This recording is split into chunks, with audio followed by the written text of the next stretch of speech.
The Signal Oil Program, The Whistler.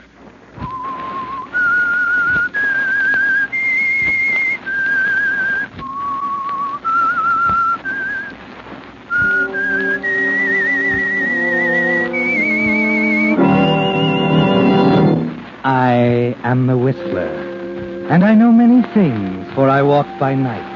I know many strange tales hidden in the hearts of men and women who have stepped into the shadows. Yes, I know the nameless terrors of which they dare not speak. Yes, friends, it's time for The Whistler, rated by independent research the most popular West Coast radio program. And remember, let every traffic signal remind you, with new Signal gasoline, you do go farther than ever. Look for the familiar big yellow and black circle sign that identifies those popular Signal service stations throughout the West, from Canada to Mexico. And now, the Whistler's strange story, The Blind Bet.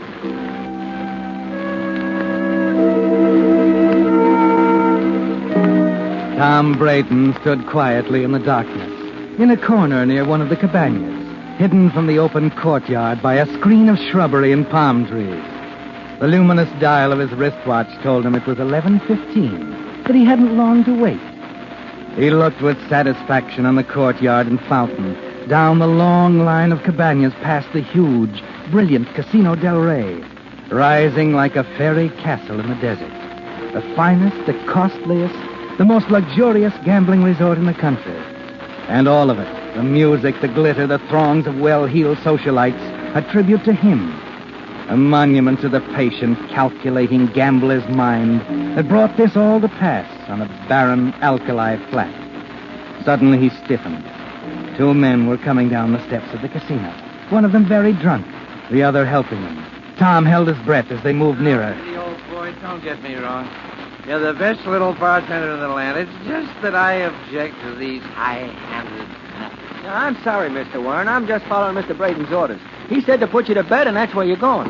But I don't want to go to bed. Don't you see? I want to go back to the casino. Yeah, I know, sir, but Mr. Braden... Never mind, Mr. Braden. Did it ever occur to you, old man, that Mr. Braden owns exactly one half of this place? That I own the other half? Listen, don't you see, Mr. Warren? He's afraid that in your condition you'll make a bad impression on the guests. He's afraid I'll make a bad impression. Sure. Now, that's funny. That's very, very funny. Tom Braden, card shark. Afraid I'll make a bad impression on the guests. Yes, sir. Here, let me open the door for you. Now, this one. Yeah, sure. Now, maybe you don't know that I picked Tom Braden up in a rigged house, a clip joint where he was dealing blackjack. He was not. Sure. I took him to the right people. I made his connections for him. Yes, I know. Come now, on. Let me finish. I found the money for him, too. $500,000 cash on the barrelhead. Hazel Symington didn't know him from Adam. I took him to her. I spoke the good word, and bingo. She comes through with $500,000, just like that. Yeah, sure, I know. You know what? What?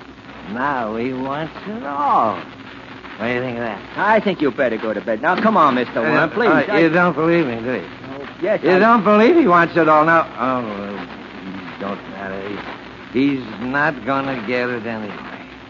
Not with that $500,000 note coming up next week. Listen, will you please get inside and get to bed? Now, come on, will you? Eddie, I'll go to bed.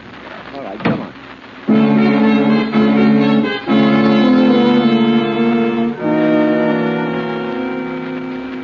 Well, Tom, your partner speaking his piece again. Same song, 87th verse. You smile to yourself and continue to wait there in the darkness. Finally, you see Ed leave and walk back up to the bar.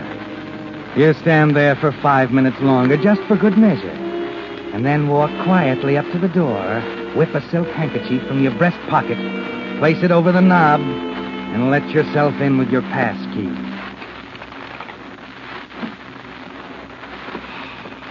You flicked your cigarette lighter. Just as you thought. John Warren is dead to the world, lying on the bed fully clothed. Remarkable what a couple of knockout drops will do, isn't it, Tom? Quickly, you move around the room, Make sure all the windows are closed tightly. Then over to the gas heater in the fireplace. Once again, the silk handkerchief over the valve. Ah, there. John Warren was right, wasn't he, Tom? You do want it all.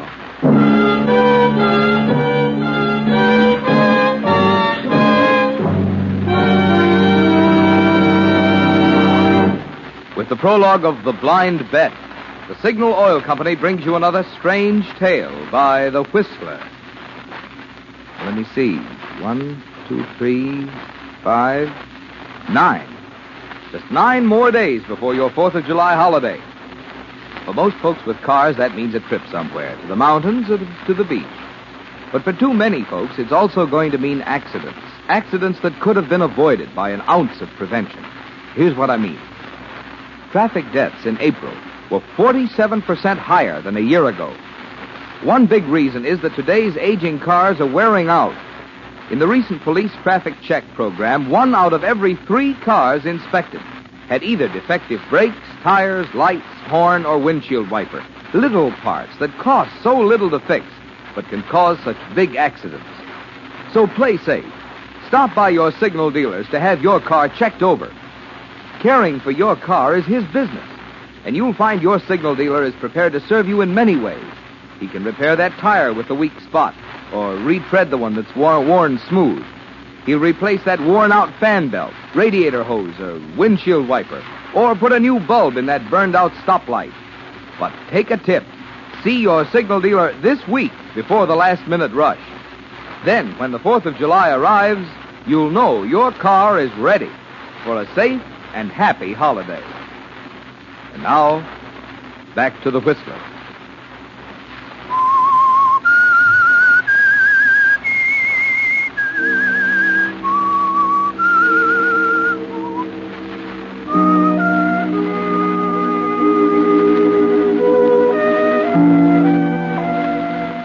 Yes, Tom. John Warren was right. You do want all the money. It took the 3 of you to build the Casino Del Rey. John Warren's socialite friends, Mrs. Symington's money, and your brains. And now you've got to have it all. You stand there at the bar, calmly talking to Ed, the bartender, while John Warren lies dying in his cabana. Like every decision you ever made, it was a matter of odds, wasn't it, Tom? A good bet. 1,000 to 1 he'll be found dead in the morning, the victim of an unfortunate accident involving too much alcohol and a gas heater he forgot to light. So you wait there calmly until finally you see Mrs. Symington waddle into the game room and put her 200 pounds next to the poker table, pull in her cards with those fat, jewel-covered arms and begin to play. You manage to get along with her, don't you, Tom? Of course you do. After all, there's the personal note she holds against you for $500,000 coming up for renewal next week. Sorry I had to interrupt you, Hazel. Were you winning? I'm not much of a gambler, I guess. I never bet unless I have a sure thing. You can't win that way. What's on your mind? John. I suppose he's drunk again. Well, I just had Eddie put him to bed. I think the 3 of us ought to have a meeting in the morning. I've talked to him till I'm blue in the face.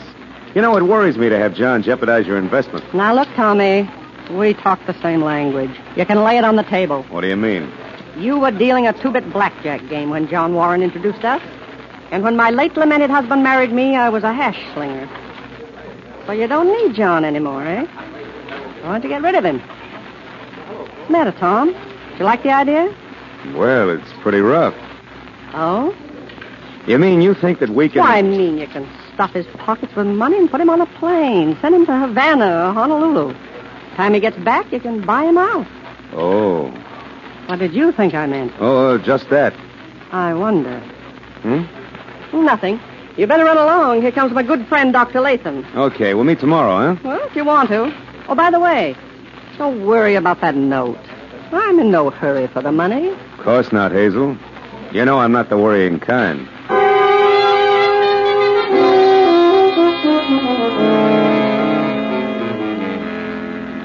So Hazel goes back to the game with Dr. Latham.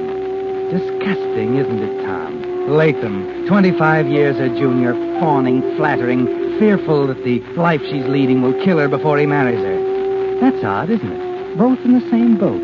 You're afraid something will happen to her, too, before you get your hands on that note.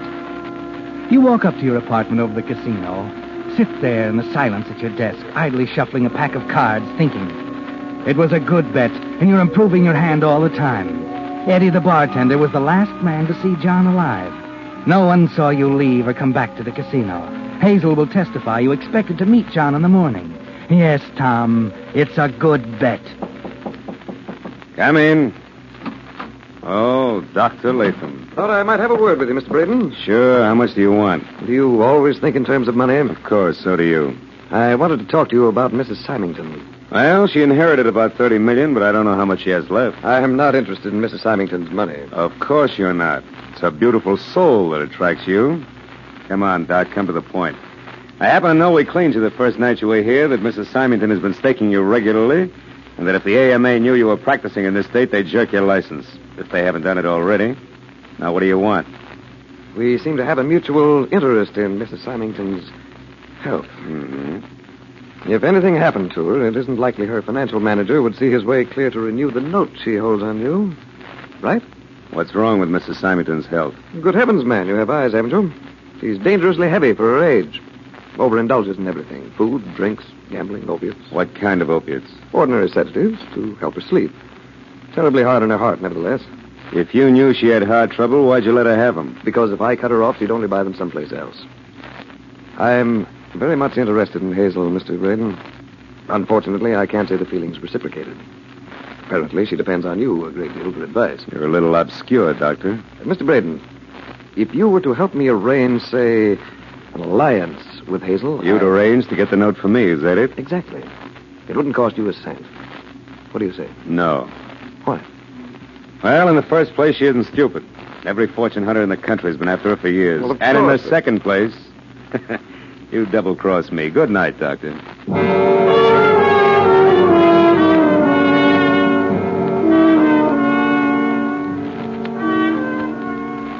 So the doctor has the idea, too, hasn't he, Tom? Something about Hazel's health. Something about her estate moving in to collect the $500,000 note, should anything happen to her. You know you can never pay it, but they might as well ask for the moon. You knew from the first that you'd have to cross this bridge someday, just as you knew you'd have to eliminate John Warren.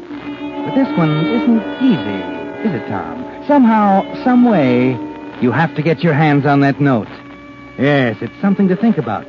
Something to keep your mind spinning all night. And then... Oh, what the devil. Yes? Mr. Braden, this is Eddie. Oh, yes, Eddie. Mr. Warren's dead. What? He didn't answer his phone, so I went down there. I opened the door, and the place was full of gas. Did you call the doctor? Latham's there now. Said Mr. Warren must have got cold during the night and got up to turn on the gas. But he was in a fog and went back to bed without lighting it. Oh. Tough, isn't it, boss? Yeah, tough.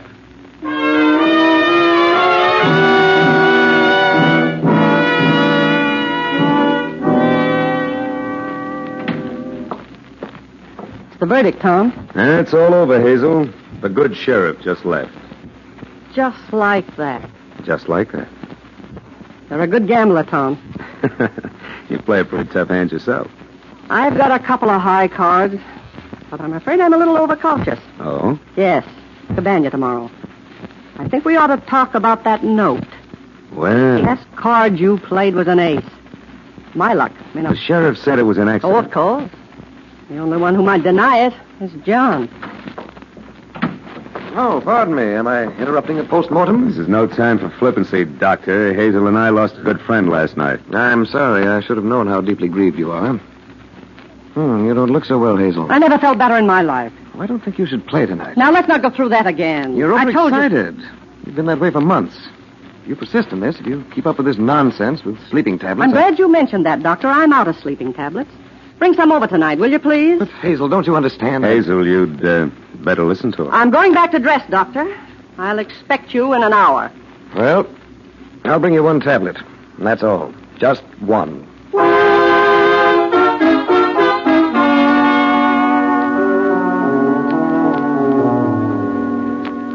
Well, Tom, the picture has changed.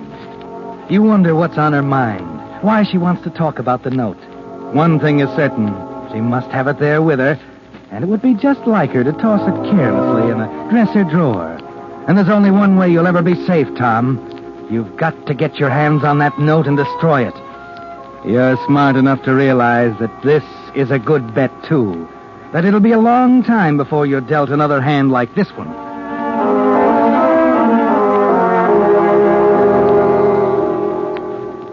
But it's a blind bet, Tom. And the one thing that changed the odds completely, the thing that made your whole plan so ridiculously futile, took place a few hours later in Mrs. Symington's cabana. Now, I hope you understand, Hazel. I'll leave the sedative here, but I don't want you to take it unless it's absolutely necessary. Oh, just a minute. There's my call. Yes? Ready with New York, Mrs. Symington? Hello, Mr. Pierce. Yes, Mrs. Symington. What can I do for you? I'm afraid I made a mistake, Mr. Pierce. I just found I included that Tom Braden note in those papers I mailed you last week. Yes, it's due next week. Did you want me to start action on it here? No, mail it to me at once and I'll take care of it here. Very well. Is there anything else, Mrs. Symington? No, that's all, Mr. Pierce. Goodbye. Goodbye. Well, what are you going to do? Foreclose? No. I'm going to tear it up. What? Tear up a note for $500,000? Are you crazy? I don't think so. Under the circumstances, I'm getting off cheap. You see, Doc, I've decided that this business is a little vicious for a woman of my age. Yes, but my good woman, $500,000. You don't know what you're doing. And you don't know Braden. It's quite a decision. Indeed it is. I only hope I didn't make it too late. Mm-hmm. That's a pretty generous gift, Hazel. Yes.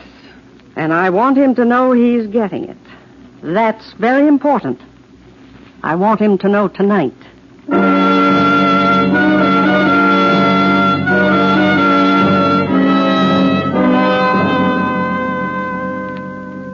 Yes, Tom, it was a blind bet. And it might have been off if you'd heard that conversation, if you'd known about the blind card. But you didn't until it was too late. Shortly before midnight, you see Hazel and the doctor come into the game room, but you keep your eyes on your cards. The less you say tonight, the better. Hazel is nobody's fool. I'll bet, too. Hello, Braden. If you don't mind, I'd Later, like to... Doc, later. I'm busy. Well, could you excuse yourself for a moment? It's a matter of some importance. Look, if you want to cash a check, Eddie will take care of you. Now run along, will you? I'll see you later. It'll only take a minute. It's about the note. Oh. Well, I can't leave my guess. You understand that? All right, Braden. Later.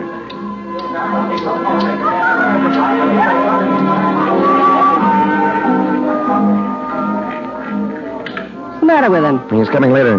Can't leave his guests. Sit down. I still think you're making an awful mistake, Hazel. I know what I'm doing. You're afraid of him, aren't you? Why did you say that? I can see it in your face. You better stick to your pills. I'm not afraid of anyone. I'm serious, Hazel. You don't look very well tonight. I think you'd better go to bed early. Oh, well. Can I depend on you to tell Tom about the note? Of course. I'll walk over to your cabana. Oh, nonsense. I'll go alone. You're acting sensible for once. Remember your promise about the sleeping tablet, I won't take it unless I need it. Here, let me help you with your wrap. Don't you worry about Braden. I'll talk to him sometime tonight.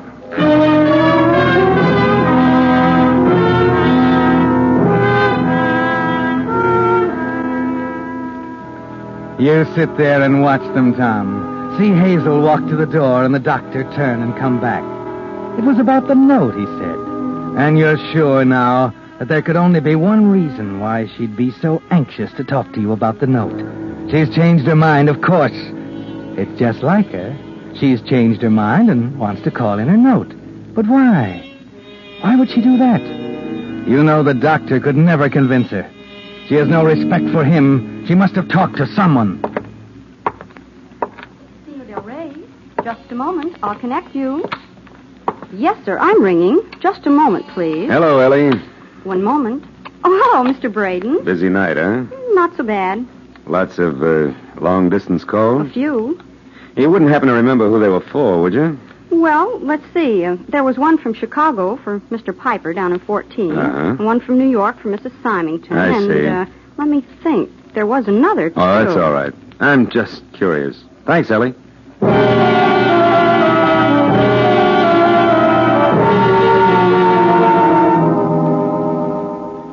That's it, Tom. You're sure now, aren't you? Pierce called her from New York and changed her mind about the note. Of course. She wants her money, and you can't get it for her. You avoid Dr. Latham. You don't want to hear about the note. You have to be able to prove that you believed Hazel was going to renew it, that no one told you differently, that there was every reason in the world why you'd want her to live. Yes, Tom, there's only one way out now. That single sleeping tablet in Hazel's room, the one the doctor left for her, is going to be the last one she'll ever take. Oh, Eddie. Yes, Mr. Braden, can I fix your drink? No, I'm going up to my apartment. Look, I don't want to be disturbed on any circumstances. Did you see the doctor? No. He's been after me all evening. Says he's got to see you, that it's awfully important. Well, I can't see him tonight. I got a headache. I feel rotten. I'm going to bed. Tell him that. Okay, boss. Anything you say.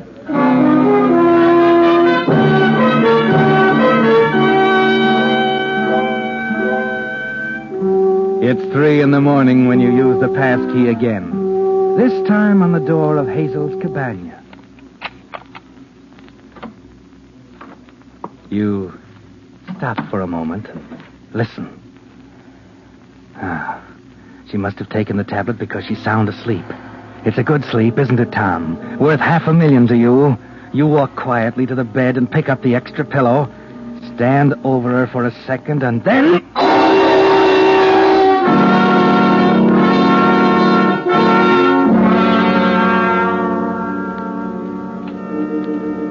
She's stopped breathing now. It's all over, Tom. You haven't too much time to find the note. Carefully now. No one must know the place has been ransacked. The silk handkerchief again. First, the dresser. Not here. The nightstand, maybe. Luggage. It's in the luggage. Yeah, the desk. Why didn't I think of that? Sure. Wait a minute. I gotta get hold of myself. I gotta think. The cabinet, maybe. No, she's hidden it. Yeah, behind a picture. Under the rugs. In the sofa, the medicine chest in the bedroom. It's gotta be somewhere. I know it's here. I know it. No, it isn't here. Nowhere else to look. I gotta get out of here.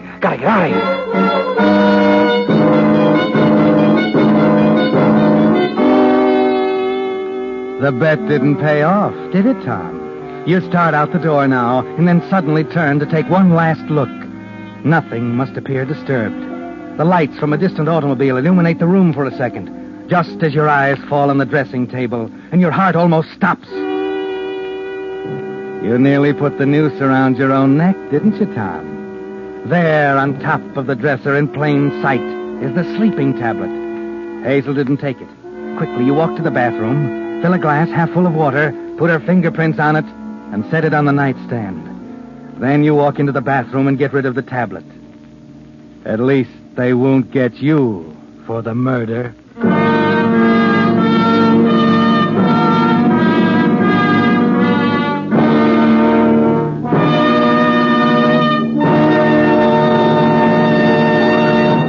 The Whistler will return in just a moment with the strange ending of tonight's story. Meantime, a question. What would you think of a driver who deliberately did something that would clog up his motor with 6 times as much carbon and wear out his cylinders 50% faster than necessary? Well, friends, that's just what every driver is doing who's still using straight oil in his motor. Now, here's what I mean. In exhaustive road and laboratory tests, today's finest straight motor oil was compared with the amazing new type Signal lubricant that combines 5 scientific compounds with 100% pure paraffin base. Signal Premium Motor Oil. The result? The motors using Signal Premium Oil actually showed only 1/6 as much carbon and 1/3 less cylinder wear. Get that? Motors stayed 6 times cleaner. Cylinder wear was reduced 1/3 with new Signal Premium Motor Oil. No wonder drivers who want to keep wear down and performance up are switching from old-fashioned straight motor oil. Switching now to the amazing new type Signal lubricant that's your guarantee of a sweeter running motor. Signal Premium Motor Oil. And now, back to the Whistler.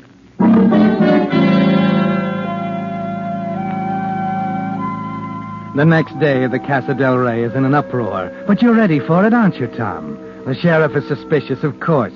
2 deaths in as many days add up to more than a coincidence to him. He asks careful questions, and you give him careful answers. You tell him what you heard Dr. Latham tell Mrs. Symington about the sleeping tablets, how she laughed at his warning that they were extremely dangerous, possibly even fatal. The sheriff is quite interested in that, isn't he? A few minutes after he leaves to question the doctor, your telephone rings. Yes? Braden, this is Latham. The coroner and I just finished examining Mrs. Symington. Oh? No marks of violence, no signs of poison. She died of a heart attack. You told him about the sleeping tablets? Of course. No reason to conceal it. You'll substantiate my story that I gave them to her under protest, of course. What are you worried about? I won't mention the note if you won't say anything about my owing her money. I wasn't worried about the note.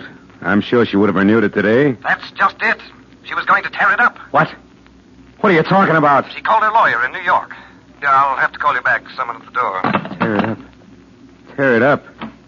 She was going to tear it up, $500,000. Mr. Braden. Huh? Oh. Well, what do you want? I'm from the DA's office. Yeah? You're under arrest, Mr. Braden. Suspicion of murder. What are you talking about? She died of a heart attack. The murder of John Warren. You're crazy. That was an accident. Maybe. But we received a letter from Mrs. Symington this morning. She mailed it last night. Letter? It seems she was afraid for her life. Looks like she wasn't far wrong. What do you mean?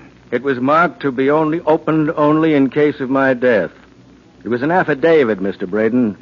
She swears she saw you turn on the gas in John Warren's cabana.